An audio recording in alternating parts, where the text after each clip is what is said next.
Ceiling man binding செய்வது எப்படி? இது 12க்கு 12. ஃபஸ்ட்டு இதை சுற்றி பேப்பர் வைக்கணும். இந்த காயில் சுற்றுறதுக்கு முன்னால் 7mm பேப்பர் வைக்கணும். இந்த 7mm பேப்பரை இந்த மாதிரி கட் பண்ணிக்கணும். கட் பண்ணி இந்த ஹோல் இருக்குது பார்த்தீங்களா, இந்த ஹோல்லேருந்து இப்படியே ஆரம்பித்து உள்ளே வைக்கணும். இது மாதிரி அளவு எடுத்துக்கணும். இது 7mm பேப்பர். இந்த கோரோட அளவு எடுத்துக்கணும். அந்த பக்கம் ஒரு நூல், இந்த பக்கம் ஒரு நூல் இடம் விட்டு கட் பண்ணணும். இதை கட் பண்ணிவிட்டு காட்டுறேன்.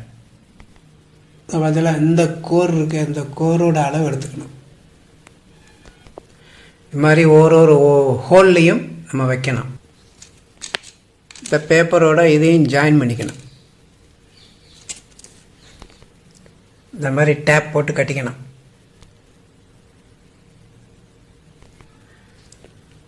இது மாதிரி ஃபுல்லாக கட்டிட்டு தான் நம்ம தொடங்கணும். ஃபஸ்ட்டு இந்த உள் சைடு காயில் கட்டினப்புறம்தான் வெளியில் கட்ட முடியும். ஃபஸ்ட்டு இதில் கட்டிடுங்க. Clockwise anticlockwise, clockwise anticlockwise, இப்படி சுற்றி சொல்லிவிட்டு அந்த 2 லீடையும் தனியாக எடுத்து வச்சுட்டு அப்புறம் நம்ம கனெக்ஷன் கொடுக்கணும். நான் சுத்தப்போகிற ஹோலில் கொஞ்சம் மார்க் பண்ணியிருக்கேன். இந்த ஹோலுக்குள்ளோடி ஒயரை விட்டு அதை சிலவட்டாப்பை வச்சு கட்டி வச்சுக்கணும். அப்புறமா ரவுண்டாக கிளாக் வைஸ் இப்படி சுற்றி காட்டணும். இந்த மாதிரி ஒயர் எடுத்துக்கணும். சிங்கிளாக இருக்கும். கணக்கு தெரியுதா? நம்ம இப்போ டபுளாக எடுத்துருக்கோம். டபுளாக எடுத்து இந்த ஹோலுக்குள்ளே விடணும். விட்டு மேலே கட்டிடணும். இந்த மார்க் பண்ணிக்க பதிலாக பச்சை கலரில் இதுலேருந்து இந்த ஒயரை எடுத்து இப்படி கொண்டு வந்து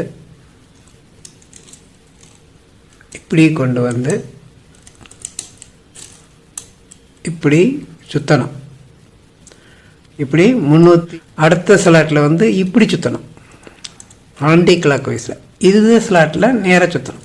இதில் ஆன்டி கிளாக் இப்படியே சுற்றி ஃபுல்லாக சுற்றணும். 360 வச்சு ஃபுல்லாக நான் சுற்ற போகிறேன். சுற்றிட்டு காட்டுறேன்.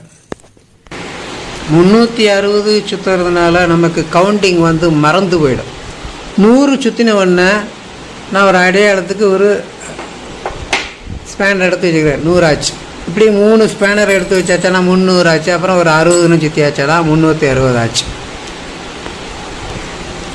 100 சுற்று முடிஞ்ச உடனே இந்த ஒரு மாதிரி ஒயரை அறுக்காத மாதிரி ஏதோ ஒன்று சாதனம் எடுத்து இப்படி நல்லா அமுக்கி விட்டுக்கணும். இந்த பக்கம் அமுக்கி விட்டுக்கணும். அப்போ அடுத்த சுற்றுறதுக்கு நமக்கு ஈஸியாக இருக்கும். இந்த மாதிரி வச்சு அமுக்கி வச்சுக்கணும். 2 பக்கம் வச்சு அமுக்கி வச்சுக்கணும். அப்புறம் அடுத்த சுற்றுறதுக்கு இந்த பக்கம் கேப் வேணும் பார்த்தீங்களா? அதனால் இதை கொஞ்சம் அட்ஜஸ்ட் பண்ணிக்கணும். இப்போ 200 சுற்று சுற்றிட்டேன். 2வது ஸ்பேனர் வைக்கிறேன். அப்போ 200 ஆயாச்சு. இன்னொரு 160 சுற்றினா ஓகே. 300 சுற்றியாச்சே. 3வது ஸ்பேனர் வைக்கிறேன். இன்னொரு 60 கூட சுற்றலாம். 360 சுற்றியாச்சே. இந்த 3 ஸ்பேனரையும் நான் கீழே எடுத்து வச்சுருக்கேன். திரும்பி 100லேருந்து மாற்றி சுற்றணும் பார்த்தீங்க. இந்த 2வது ஸ்லாட்டுக்கு பார்த்தீங்களா? 2வது ஸ்லாட்டு இதில் நம்ம இப்படி சுற்றணும். இதில் இப்படி சுற்றணும். இதில் மாற்றி சுற்றணும். இதில் 360 சுற்றணும். 12 ஸ்லாட்டில் ஸ்டார்டிங் காயில் சுற்றியாச்சு. இனிமேல் இந்த மேலே உள்ள டேப்பெல்லாம் கட் பண்ணிவிட்டு அதை இதுக்குள்ளே இன்சர்ட் பண்ணணும். எல்லாத்தையும் இதுக்குள்ளே இந்த இதை கட் பண்ணிடணும். இதை கட் பண்ணி இதையும் உள்ளே தள்ளிடணும். எல்லாத்தையும் உள்ளே தள்ளிட்டு அடுத்து வெளியில் ரன்னிங் காயில் சுற்றணும். ஸ்டார்டிங் காயில் கட்டி முடித்த உடனே இந்த பேப்பரெல்லாம் கட் பண்ணி விட்டுறணும். நான் கட் பண்ணியிருக்கேன் பார்த்தீங்களா? அதேமாதிரி இந்த 2 அணை இருக்குது பாருங்கள். இதையும் கட் பண்ணணும். எப்படி கட் பண்ணணும்னா இதுக்கு உள்ளே விட்டு கத்திரிக்கோலால் கட் பண்ணிடணும். வச்சு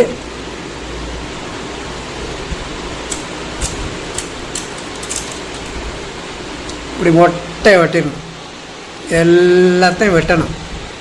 ஸ்டார்டிங் காயில் 360, ரன்னிங் காயில் 390.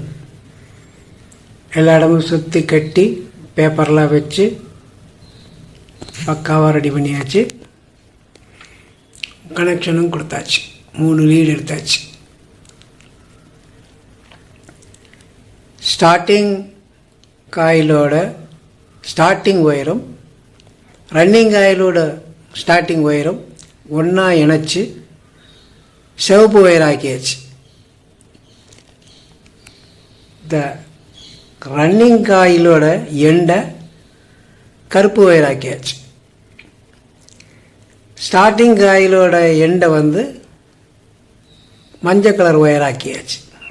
இனி கனெக்ஷன் கொடுத்து ஓட்டலாம். அதுக்கு முன்னால் ஃபுல்லாக வார்னிஷ் தடவணும். வார்னிஷ் தடவினா தான் இந்த காயில் எல்லாம் அப்படி செட்டாக நிற்கும். ஒரு நாள் காயில் ஊறணும், ஃபுல்லாக அடிச்சுட்டு பெயிண்ட் அடிச்சுட்டு அடுத்த நாள் தான் இதை கட்ட முடியும். ஃபுல்லாக நூல் சுற்றியாச்சு. டேப்பு காயிலெலாம் வெளியில் வராமல் இருக்கிறதுக்கு டேப் அடித்தாச்சு. 3mm ஸ்லீவும் 1mm ஸ்லீவும் போட்டு ஒயரெல்லாம் கனெக்ஷன் பண்ணி சோல்டரிங் பண்ணி பக்காவாக ரெடி பண்ணியாச்சு.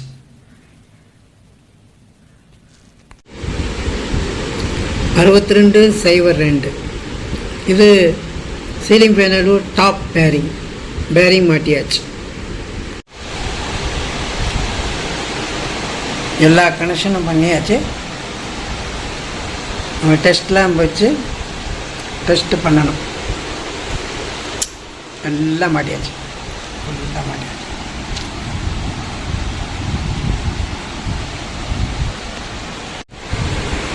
டெஸ்ட் லேம்ப் வச்சு டெஸ்ட் பண்ணலாம். டெஸ்ட் லேம்பு 2 ஒயர் டச் பண்ணால் பல்பு கத்தும். இந்த சுவிட்சை ஆன் பண்ணணும். ஆன் பண்ணியாச்சுன்னா டெஸ்ட் லேம்பு ஒர்க் ஆகும். இதில் இது இப்படி சுற்றணும். மேலே கனெக்ஷன் பண்ணோடனே இந்த மேலே இதில் கனெக்ஷன் பண்ணோடனே இது இப்படி சுற்றணும். இப்படி சுற்றினா நம்ம கனெக்ஷன் பண்ணது கரெக்ட்.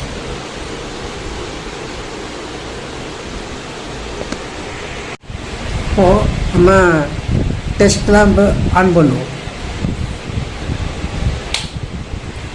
டெஸ்ட் லேம்ப் ஆன் பண்ணியாச்சு. இப்போ இந்த 2 ஒயர் தொட்டால் பல்பு கட்டுமாங்க.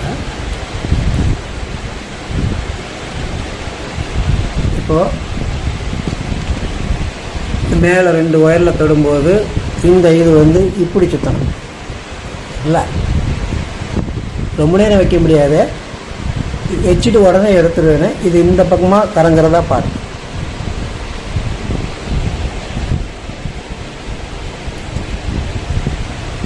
ஓகே ஆச்சா? அவ்வளோதாங்க, நம்ம வேலை முடிஞ்சுது. எல்லாம் டெஸ்ட் லேம்பெல்லாம் ஆஃப் பண்ணியாச்சு. ஒரு ஃபேன் ரெடி பண்ணியாச்சு வீட்டில். இதை நம்ம சொந்த யூஸுக்காக வேண்டி வீட்டில் டெஸ்ட் பண்ணுறதுக்காக வேண்டி ஒரு 360 390 வச்சு போட்டிருக்கேன். எத்தனை நாள் வருது, எத்தனை மாதம் வருது, எத்தனை வருஷம் வருதுன்னு ஒரு டெஸ்ட் பண்ணுறதுக்காண்டி போட்டிருக்கேன். ஆக்சுவலாக 380 410 தான் போடணும். ஓகே, வீடியோ பிடிச்சிருந்தால் லைக் பண்ணுங்கள், ஷேர் பண்ணுங்கள். Thank you very much.